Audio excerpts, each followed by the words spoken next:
تازه تر کن داغ ما را، طاقت دوری نمانده، شکوه سر کن در تن ما تا به مهجوری نمانده.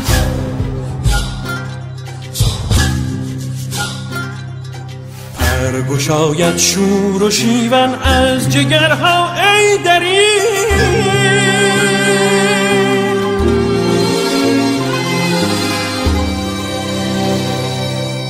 دل به زخمی شعله ور شد، جان به عشقی مبتلا، بر نتابد سینه ما داغ چندین ماجرا. تازه شد به هوای تو دل تنگ ما ای وای. تازه شد به هوای تو دل تنگ ما ای وای.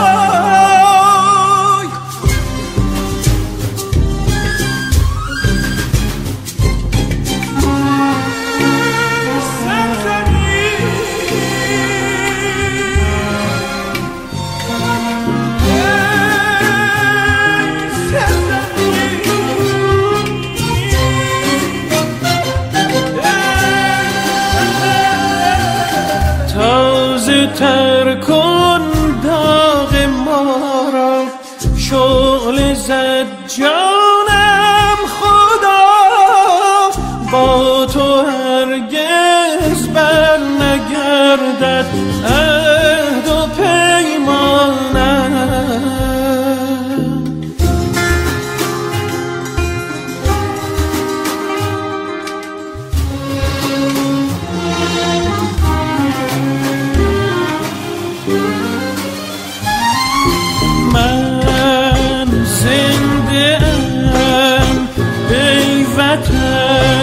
در پناه تو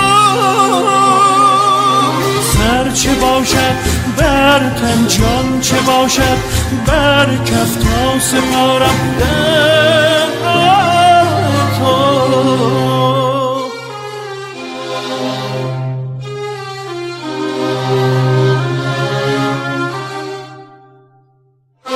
ماند در دلم داغی از فریاد تو،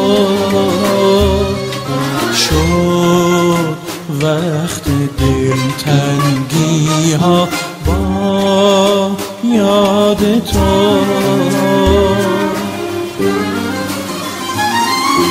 من زنده ام ای وطن در پناه تو، سر چه باشد بر تن، جان چه باشد بر کف، تا سپارم در